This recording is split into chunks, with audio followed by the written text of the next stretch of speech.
Well, ladies and gentlemen, welcome back to Southern Iowa. Today is grain bin pouring foundation day. If you remember, we dug in the electrical not too long ago in preparation for the grain bin pad pouring. And if you don't know anything about this, we are pouring a 42/7 ring, basically 32,000 bushel grain bin this year. And this excavator doesn't move. There's a problem I get a look at. I got a feeling there's probably a wire or something that's screwed up down there in that box. That's fun. It's a Monday. And the Peterbilt that won't start. We're rocking and rolling right now, guys. Oh, they've started here as we were getting everything else done. Okay. Right. Starting to dig. You guys want to introduce yourself a little bit? Go for it, Austin. Ladies first. Austin and Zooin. I'm the new guy on the crew, so yeah. Oh, you're the guy that spoke so highly about. Oh yeah, yeah. Right. Yeah. Didn't they just find you at Casey's this morning or something like that? Yeah, Menards parking lot. Yeah, okay. Home Depot. I'm Dan Hardiman, and that's my son Gabe. And Braden on the Mini. So let me guess what we've done so far. The elevation for that pad has been shot, and I'm guessing that is the top of this, which is set with the pin. And is this a screed itself that comes across? They're putting in the footing, which looks to be 18 inches, 2 foot, 18 inches. So what's kind of the process that you do here? Just dig a footing, then push the dirt back up against the back end of the form? That's just your backfill to keep everything where it needs to be. But yeah, we use this to keep our distance, our radius around, obviously, as we're forming. But yeah, we'll also use that to finish off the grain too. So.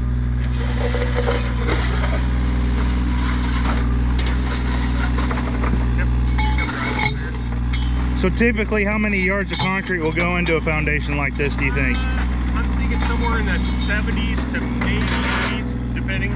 Probably in the 70s, I guess. Once a little better, we got it up. So we'll be taking you guys with us, just filming the whole process. Center of that bin is supposed to be center of this bin. Plus, we've talked about we've left a spacing in between where the bin fans will go. So that fan and these fans.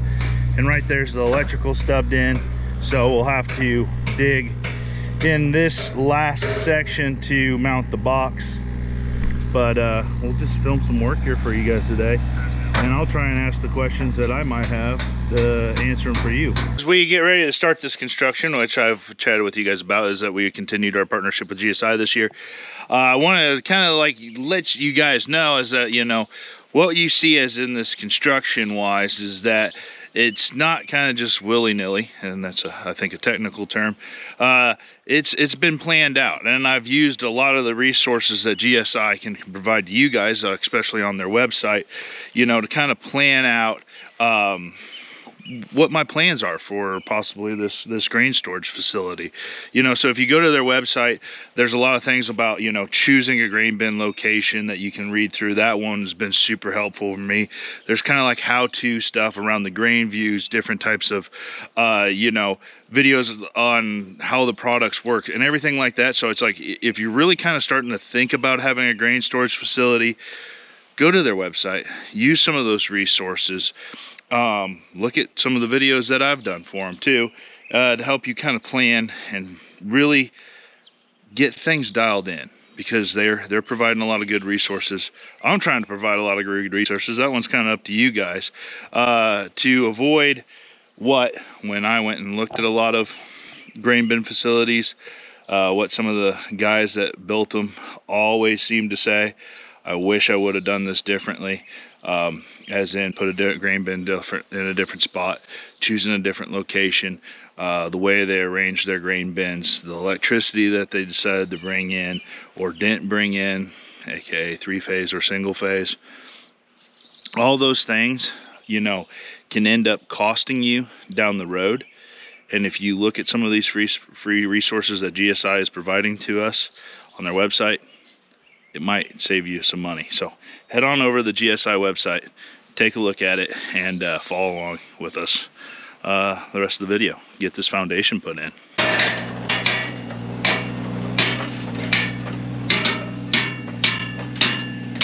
Pretty fancy. Yeah, every time I've done it, I have to have that little twister deal. I know, yeah. You sit there and you bust them. A lot nicer. I was born in the age where you don't have to use it, so that's nice. Do you get told you got soft hands? Yeah. You got it? Too bad this isn't a backpack thing. I can just screw this like bend it. We'll break some metal on metal, so lube it up a little bit. Oh, I thought it was for the concrete release. Oh. What is it? Is it just like a diesel fuel mixture or something? Yeah, it's just a release agent. Yeah, it's some sort of diesel fuel, oil basically. Oil-based something. You know, keeps the forms just looking better over time. You got to get a full bucket or YouTube's going to criticize you. Ask me how I know. Tell me I'm not doing it right.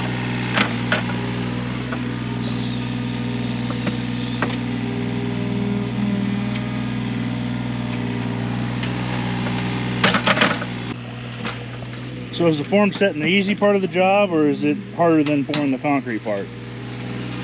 I think it's all pretty even at the end of the day. Right. I'll tell you this, I pour concrete about once a year, and I always say at the end of it, it's like, boys that pour concrete don't get paid enough. Right.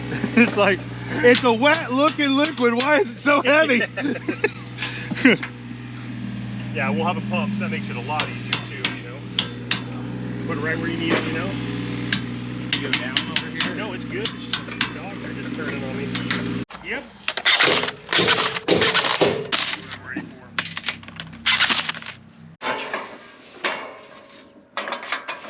So the last little stub part, I was wondering how you did that, if you overlapped it or something like that. Random pieces. Random half pieces or whatever. Everyone's a little bit different, you know, so.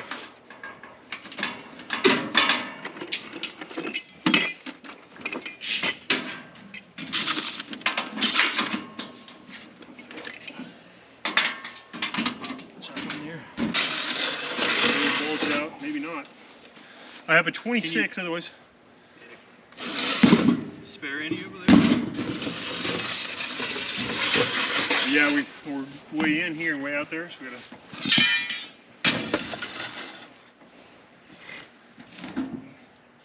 Try bringing it across again, see what that did.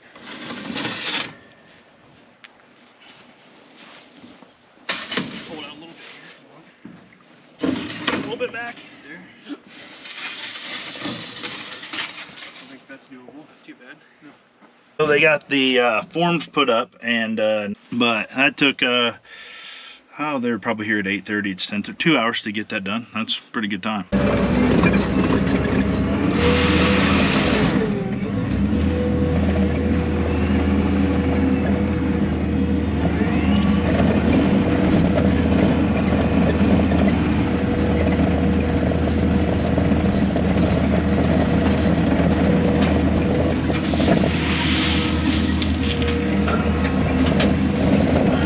So I'm just shuttling from the pile that Jake brought over to over there so that he can turn and burn inside of the bin quicker. But I can't run this skid steer with one hand.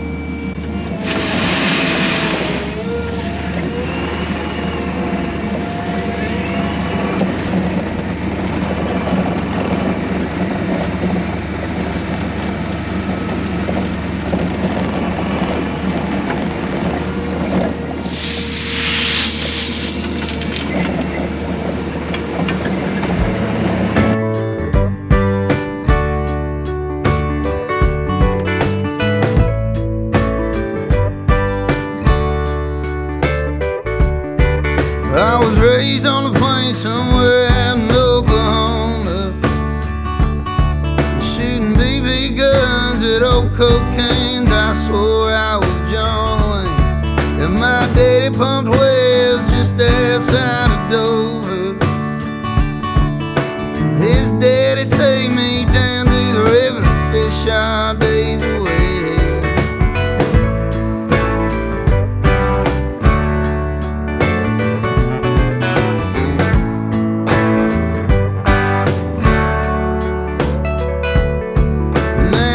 kept flowing, I got a little older. Traded my gun and zip code for 14 hour days. Busy hands to keep a man sober. I still remember what my papa used to say. Standing straight. So what kind of spacing do we do on the rebars? Typically 2 foot. You know, if the bend gets any taller, we maybe start going down to like 18 inches, stuff like that. So a pretty thick calf. I think we should be close to about 6.5, 7 inches. I haven't checked it yet, but as far as the thickness of the concrete. So you guys still use the actual rebar? It's like most of the stuff I've started to see is people using the fiberglass stuff. Yeah, I don't know. So I trust it. They say it's 4 times stronger, but that's by weight. And the stuff is weightless, so so it's really not, in my opinion, I guess. But that was good. I used it one time and I swear, oh, I'd never touch it again. Right. Oh it's my easy god. to use. It's light. I mean, it's fiberglass. Oh, I just itched like mad. Yeah.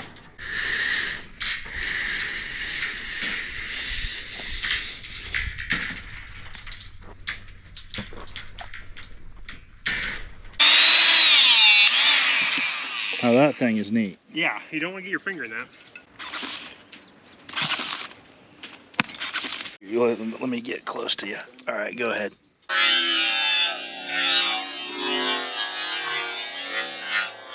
Mind grabbing this a second?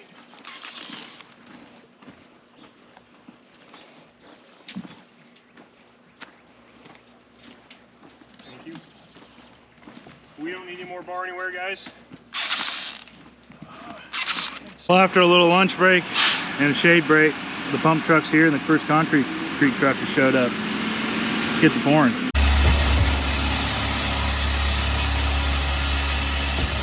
They say that it's going to take about 3 trucks to go around the actual footing, so they don't have to actually get in, do anything until they pump the footing.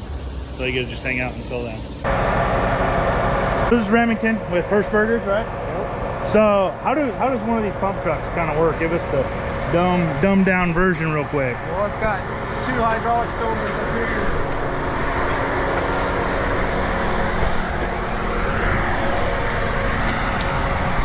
Water box.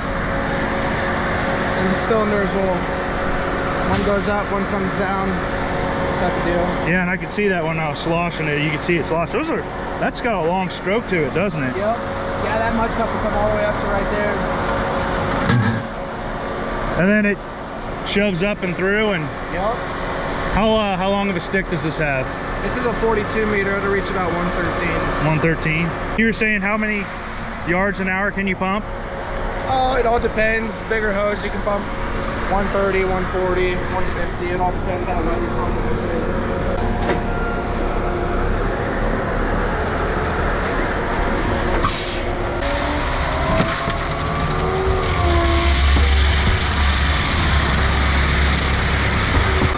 You can hear it change its stroke.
What happens if the plug?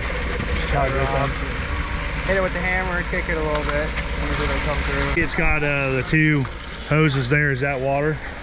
No, that's just the air cup that'll squeeze it. Oh, really? Kind of stop it from dripping. Okay.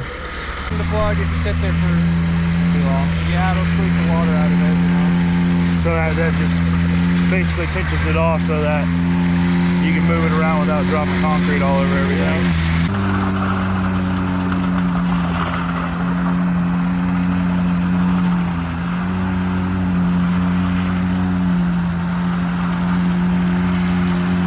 So what does your controller tell you? Oh, it'll tell you RPMs of the truck, PSI, what it's pumping, how fast you're pumping it, hydraulic temp, all that. I heard the truck honk earlier. Was it trying to tell you something, or was that not your No, truck? it's usually, if he's empty, it'll honk the horn. Oh, if this, okay, it was the cement truck. Yeah. I didn't know if it was your truck that like will honk and say. It's got a horn on the hopper, yeah. Oh, it does? Okay.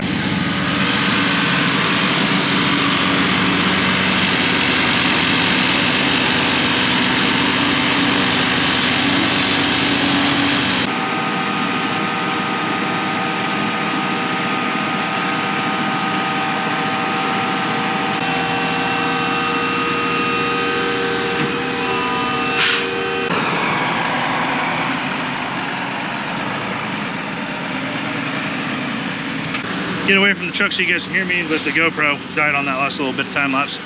I'll fly the drone one last time when they go to finish that, but they're on the callback 4 or 5 yards.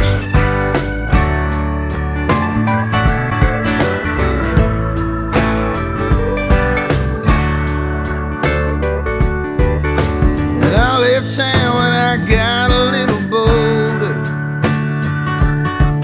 spending my nights singing my song to a poor man's way. I don't mind this chip that's on my shoulder. What's it worth if you lose yourself somewhere along the way? Stand up straight and always look a man in his eyes. And if you're gonna start something, don't stop until it's done. Keep the Lord in your heart, let you come as no surprise. And no matter where you go, don't forget where you came from.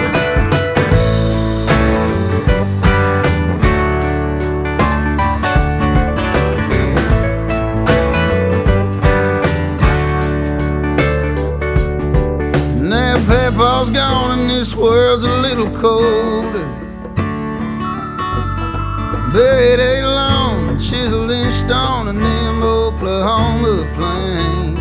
Just says, Lord, won't you take my soul to heaven and bury this worthless body in that red dirt clay.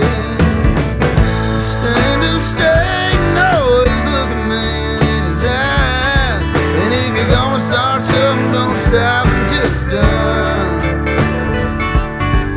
Keep the Lord in your heart, let you come as no surprise.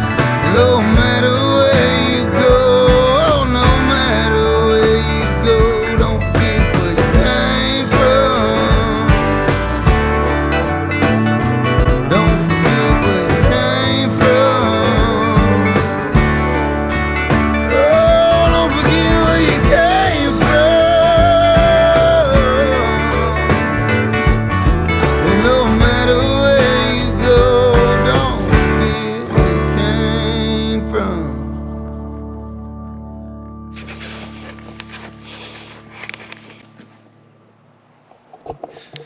Oh, there it is. It's poured. They'll take the frames off probably tomorrow, and I'll try and catch footage of that. See you guys in the morning. Now sloppy. Coming to get the forms off here this morning. So, like I said just a little bit ago, I had to go grab my GoPro for you guys. It's like I'm gonna try and get this dirt grubbed off around the bin for them, but man, I'm gonna make a mess.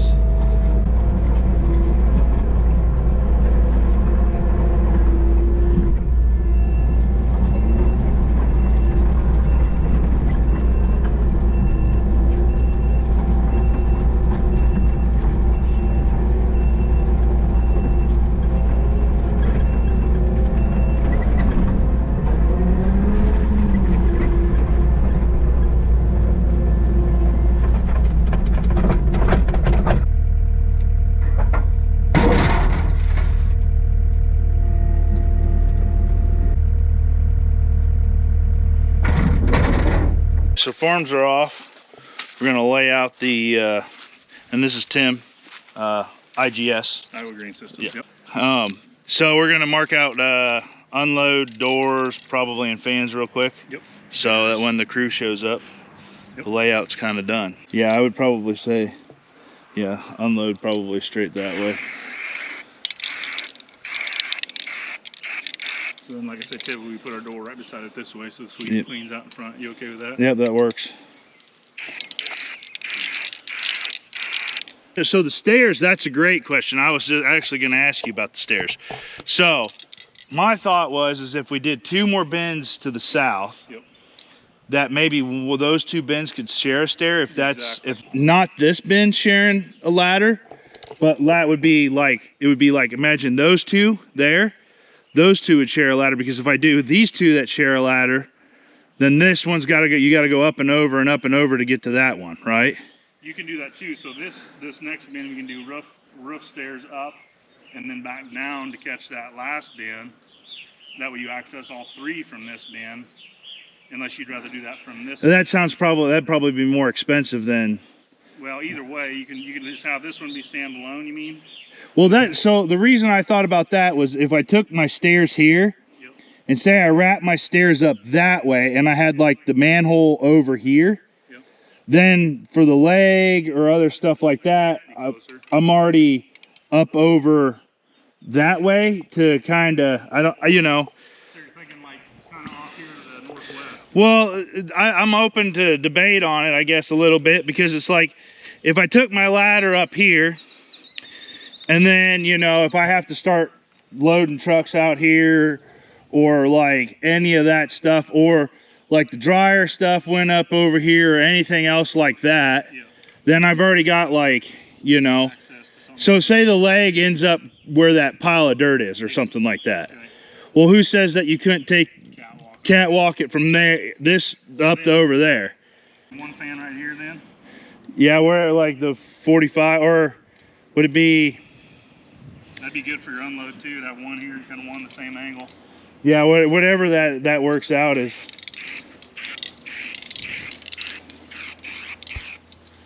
And then, Yep. the other one would end up being about right in here. Yeah, something like along those lines. Right in here. Yeah, just like whatever you think is the best angle for. Yep. Like it's a grain bin pad board. I'm at the patch here, taking care of some mowing, looking at some trees. I've actually got a Japanese beetle infestation going on really badly. Smoked a couple of trees there. So the beetles are in bad shape now. They've been kind of taken care of. So hopefully, fingers crossed. So have to maybe come up with the next plan to work on that too. But that gets the grain bin laid out, ready for construction. Plans staying together. Like I said, trying to do the proper planning to prevent the piss poor performance, aka or hurting my checkbook later in life. Trying to get everything laid out kind of the way that I want it to be, for all the considerations for growth in the future. I think so far, knock on wood, we're doing okay. But anyways, GSI resources for you guys are down in the description. Next video might be the construction of the grain bin. Sounds like they might be here within a month or so. So see you guys in that one.